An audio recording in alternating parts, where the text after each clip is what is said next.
আপনারা কেউ কি আমির খানের 'গাজনি' মুভিটা দেখছেন? আমি সরি মুভির কথা বলতেছি। 'গাজনি' মুভিটা যদি কেউ দেখে থাকেন, মানে প্রায় ১৫-২০ বছর আগের মুভি হয়তোবা। ওইটার পরে বাংলাদেশে একটা মুভি বেরিয়েছিল। ওটাকে কপি করে সম্ভবত মান্না নায়ক ছিল এটাতে।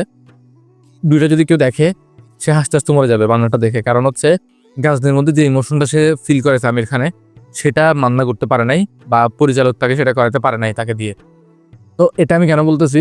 আমরা যারা অনলাইন বিজনেস করতেছি আমরা কিন্তু একটা সিনেমাই বানাচ্ছি। কন্টেন্ট মানে কি? একটা সিনেমা ২-৩ সেকেন্ড একটা সিনেমা বানাচ্ছি। এই ২-৩ সেকেন্ডে কাস্টমারকে আমি একদম আমার প্রোডাক্ট পর্যন্ত নিয়ে যাবো। এটা আমার মূল টার্গেট থাকে, তাই তো? তো এখন আমি যখন একটা প্রোডাক্ট ধরেন আমি মধু সেল করতেছি।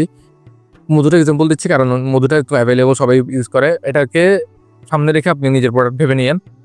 আপনি কি করেন মধুর ক্ষেত্রে ঘরের বাজার, নেচারো, ফালাক ফুড বা ধরেন এই ধরনের যারা বড়, বড় বিজনেসগুলো দাঁড়ায় গেছে অলরেডি এদের কনটেন্টগুলো কপি করেন। হুবহু এদের কনটেন্টে যা, যা বলে তাই বলেন। আমার মধু খাঁটি এই সেই আরো কি, কি যা বলার বলেন আরকি। তো বলার পর কি হয়?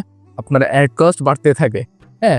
কারণ দেখেন যে লোকটা ঘরের বাজারের ভিডিও দেখতেছে, নেচারের ভিডিও দেখতেছে, ফালাক ফুডের ভিডিও দেখতেছে, সে লোকটা আপনার থেকে কেন কিনবে?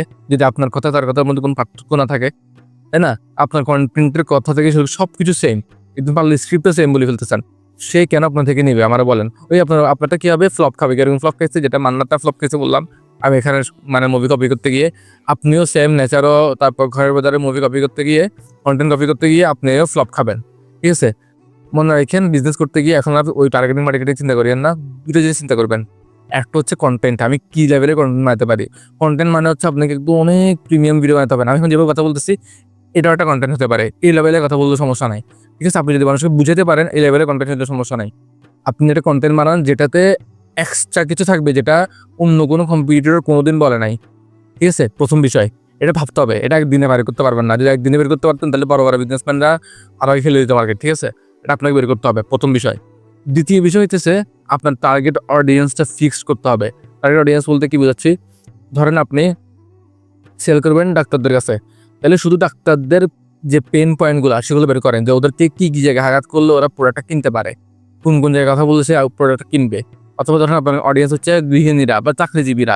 যেকোনো কিছু হতে পারে। যেমন আমি ক্লথিং কিনেছি। আমি হচ্ছে মাঝে মধ্যে অনলাইন থেকেই কেনাকাটা করি।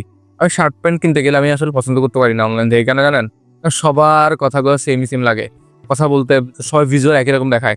আর আমি যে তার থেকে কিনবো বাকি আরেকজন যেটা দেখাচ্ছে সে ওটা দেখাচ্ছে। তার কাছ থেকে আমি কেনার মতো আগ্রহটা পাচ্ছি না। বুঝা গেছে? সেই আগ্রহটা আপনার ফিক্সড টার্গেট অডিয়েন্স করেন। সেই ফিক্সড টার্গেট অডিয়েন্সের আগ্রহটা ক্রিয়েট করার চেষ্টা করেন যে সে কি কিনতে পছন্দ করে। সেই হিসেবে আপনার পেজটা গুছান, কনটেন্টটা মেক করেন। দেন দেখেন আস্তে, আস্তে আপনার এত ভালো হয় কিনা। যদি ভালো না হয় তখন আমারে বইলেন। ২ টা জিনিস ঠিক করবেন তাইলে কি বললাম? একটা হচ্ছে অডিয়েন্স। আপনার অডিয়েন্স ফিক্স করতে হবে যে আমি পুরো বাংলাদেশের ১৮ কোটি মানুষকে নিয়ে কাজ করব না। আমি স্পেসিফিক ১ লাখ মানুষকে নিয়ে কাজ করব বা ২ লাখ মানুষকে নিয়ে কাজ করব যাদের যত ইমোশনাল কথাবার্তা আছে, যত রকম পেইন পয়েন্ট আছে সকল লিখবো, লিখে ওই অনুযায়ী আমি কনটেন্ট করব। কনটেন্ট করে তাকে আমি ফাইনালি ফেলে সেল করব।